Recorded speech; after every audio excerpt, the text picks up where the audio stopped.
you and you and you. Welcome to the CDFM study group. This is Helen Thomas. All right, we are winding down review of CDFM Module 4. And so if you're moving on, you've already completed Module 1, 2, 3. You've already gotten your CDFM certification. And now you want to go the extra step of doing the acquisition portion of the CDFM. And so that is what Module 4 is. It focuses on the acquisition system, which is covered in CDFM Module 2, Competency 2, Cost and Economic Analysis. So today's session, we are going to be reviewing CDFM Module 4, Competency 7, Technology Protection. So remember the 3 DoD support systems that you learn in Module 1, 2, 3, and 4 are JCITS, Joint Capabilities Integration and Development System, PPBE, which is Planning, Programming, Budgeting, and Execution, and the Defense Acquisition System. Those are the 3 systems. So once the Department of Defense identifies their mission, their strategy, then they have to determine what capabilities they have. So the National Security Strategy is the foundation document that is used to develop and utilize these systems. So the first system we focus on is JCITS. That's where your joint staff, your joint capabilities integration development system is the responsibility of the vice chairman of the Joint Chief of Staff. I'm just recapping some previous knowledge. And so on that council, the JROC, Joint Requirements Oversight Council, you have representative from each of the military services.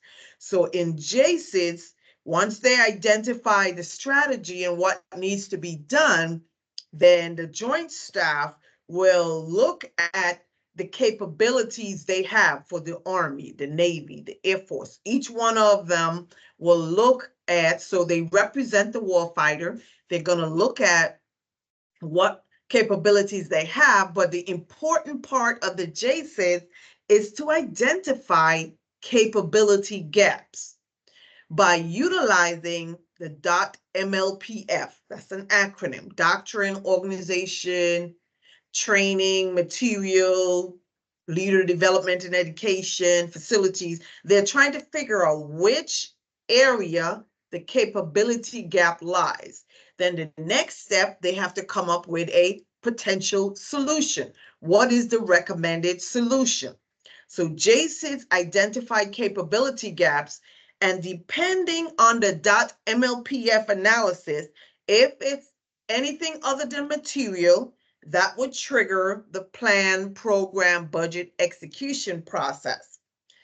However, if it's a material with EL, like an equipment, like a vehicle, like an aircraft, like we've been using in these previous videos, we've been using an aircraft as our example. If it's a material solution, then it triggers the acquisition system. And so that's what Module 4 is all about. So today's topic in Competency 7 is technology protection. So if the capability gap recommendation was a new aircraft that does XYZ, well, we know that that aircraft is going to eventually need technology in it, right? Because we went through all the different competencies. And so Competency 7 is now looking at the considerations, the things that you have to think about in the acquisition system when it comes to protecting the technology. Because you have to remember, it's not only our forces that utilizes these equipment sometimes or are part of it. We may have allied people from other countries, but you can't trust them 100%. We can't even trust our own 100% sometimes. So you have to have measures in place to protect them. So let's put on the IPs. So a technology protection, this section only accounts for about 5% of the Module 4. And so that means don't spend a whole lot of time. So I'm just going to point out some areas that I think you need to look at. Always the definition. And because it tells you in the beginning, not just the definition, on page 4.7.2 at the top, it says technology protection is concerned with those responsibilities regarding the prevention of inadvertent technology transfer. We don't want the information that we're utilizing in that military aircraft to be easily transferred, easily tapped into by any other forces. And so we need to have strategies in place. So the third paragraph, which starts, I got some highlights here that I need to focus, is technology protection procedures and guidance are designed to protect two sources: designated science and technology information and critical program information. So they have to have a plan in place to protect those two things. The DSTI is done in the lab. That's the technology in the lab. And critical program information against compromise is the actual hardware. So you know the lab meaning the place where they're building the aircraft, where they're building these equipment. So technology protection there, or in the actual equipment, hardware. I'm pointing that out because it's not directly stated here, but you're going to see it again. And like it's more likely than not. So why do we need technology protection? We need technology protection to protect DSTI, designated science and technology, and say it like this: DSTI in the lab, because it goes, DSTI is done in the lab, and the CPI hardware against compromise. And of course, know what the acronyms mean. All right, it explains to you in the next two paragraphs on the bottom of page 4.7.2, it says verbatim, DSTI is research technology, classified information, and research and technology controlled unclassified information identified by the Research Development Technology and Equipment, RDT&E site directors. That's a group of individuals to receive specialized counterintelligence and security support. So DSTI is protecting that controlled information, and it is identified by the site directors, versus the CPI, critical program information, in an acquisition program may be classified as classified information or CUI, applications or end items. The program manager, and I don't think it says it here, but your program managers are in charge of the actual hardware. So DSTIs controlled in the lab is designated by the site directors, and the CPI controlled by the program manager who controls the hardware. So those are the two distinctions I want to point out. They have some more information on page 3 on the DSTI protection and the CPI, but I'm not going over that. So even though I skipped through some of this information, I always recommend that your first time you read through all of it to make sure you have a good understanding of it. I'm able now to skim through it because I've already been through this information multiple times. Yeah. Okay. All right. Page 475, intelligence certification. At the bottom is what it's saying is this is a consideration that's also done because that in ICD, when the JROC identified the capability gap and the recommended solution, they publish it in an initial capabilities document. So that's that initiating component that comprised the threat, what it's going to take to fix the threat, and that also have to look at what type of assessments and threat is that equipment will face. What are you going to use the equipment for? What type of environment? That information is important. So as they're going through developing courses of action, You want to know, okay, what am I building this new aircraft to do, to handle, to protect? So you have initial capabilities document is mentioned here. Then as they move along in the acquisition system, then on page 6, it mentions the capabilities development document. Once they figure out what they need, then they update the ICD to a specific course of action and how you develop it. And then that document evolves into a capability production document. So these are the same document that was mentioned earlier on in the module 4, and it's also mentioned briefly in module 2.2.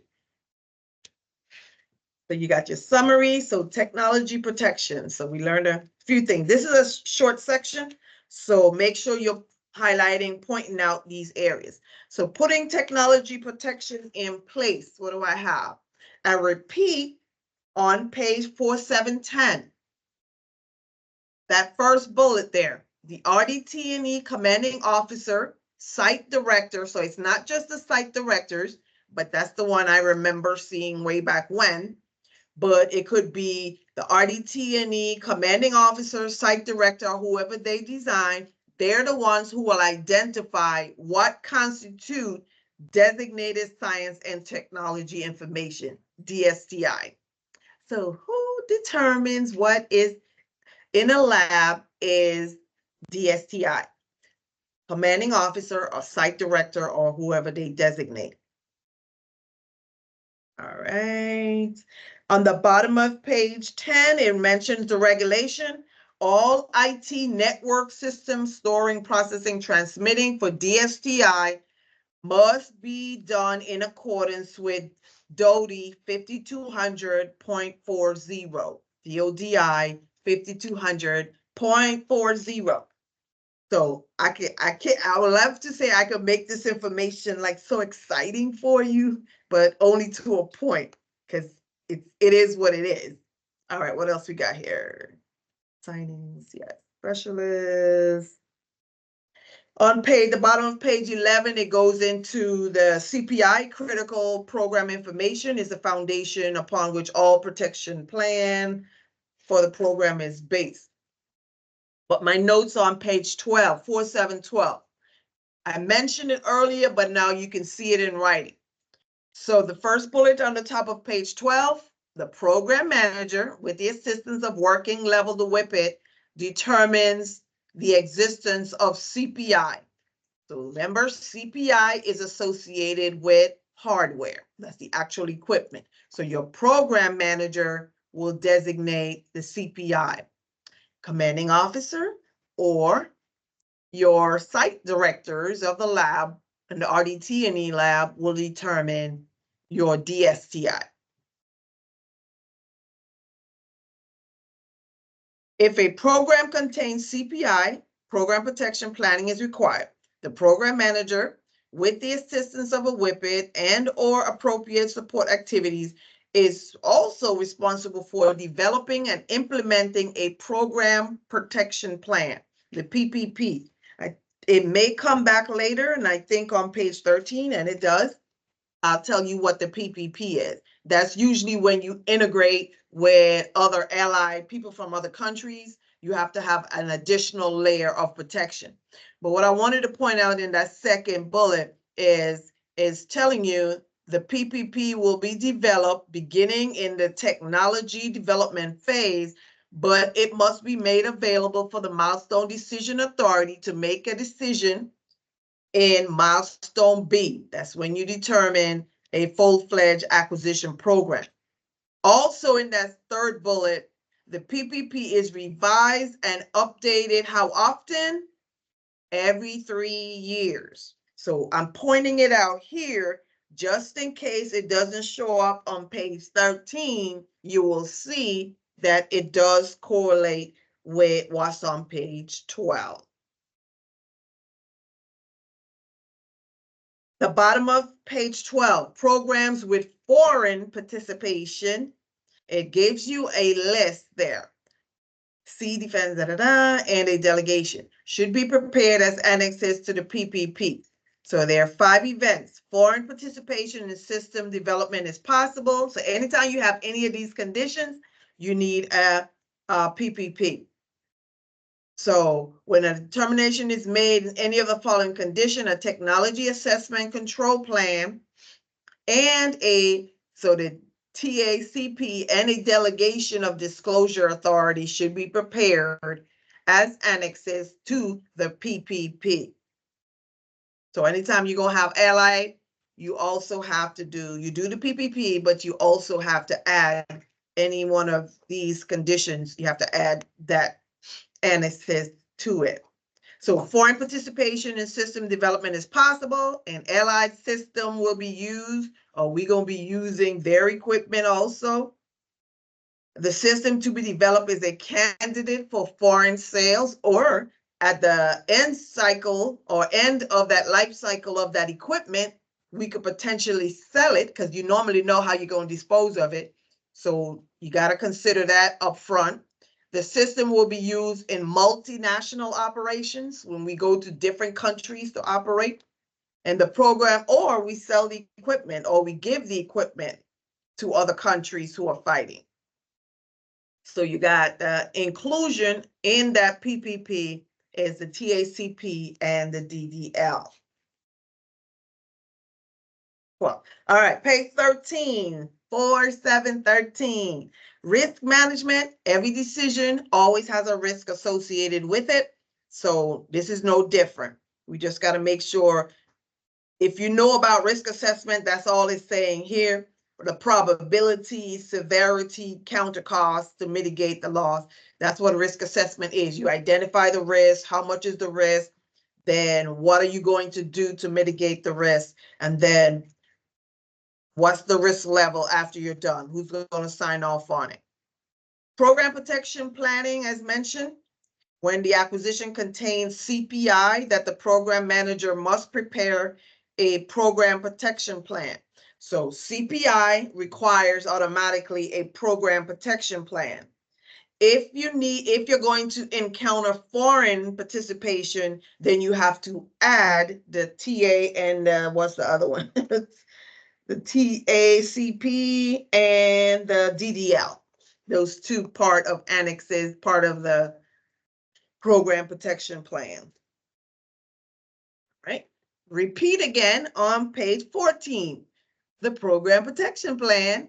The PPP is the program manager's single source document used to coordinate all protection efforts designed to deny access to that critical information to anyone not authorized. So you got your responsibility is your program manager for CPI.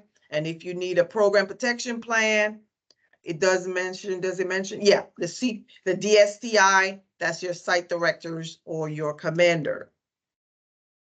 The bottom line, it sounds like you're going to need a protection plan. If you got technology, you need a plan in place and how you're going to protect that technology.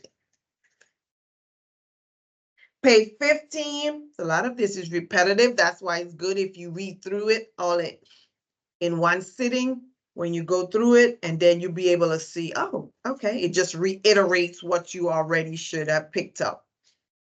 Counterintelligence analysis of critical program information of the CPI. When an acquisition program containing CPI is initiated, the program manager should request a CI analysis of the CPI from a servicing CI organization, counterintelligence, right? Because once you put the technology in place, now I need a counterintelligence entity to tell me, is there a way that you can infiltrate and navigate and access our technology? So that's what this is saying here. I now need to have that counterintelligence.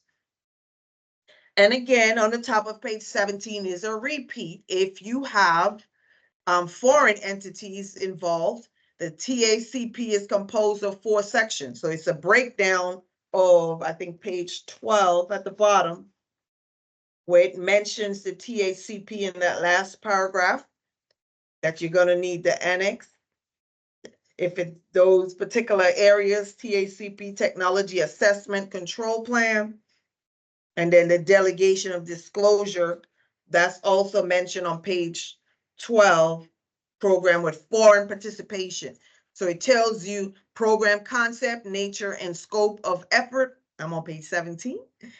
Technology assessment and how you're going to control it. Again, program manager dealing with the program protection plan. Then you got the summary. Okay, that is technology protection. So don't try to, why is it called this? I get people like, why even more? No, just learn it the way it is in the book, right? All right, this is Helen Thomas and the CDFM study group. If you have not already subscribed to our YouTube page, please, sir, please, ma'am, please subscribe. Just click that button. And all it does, it promotes the videos on the YouTube, on Google, on any platform where people are searching for CDFM and they find the videos, because I'm about the only crazy one who actually does these videos. So there's either myself or the SDFM, formerly known as the American Society of Military Comptroller. So the Society of Defense Financial Management, that they have some videos out there, but not in detail with the material. So that's why we kind of just study it together. So please, if you have not subscribed, subscribe. And when you subscribe, at the top of your YouTube, you have a notification bell. Click on it so that whenever I update these videos, you will automatically get an email. Hey, Helen's uploaded another CDFM video. So again, I'm a one-woman show, so I don't have time to be posting on Facebook and everywhere else all the time. So I just put the videos out there. All right, this is Helen Thomas and the CDFM study group. I'll see you guys again next time. Thank you.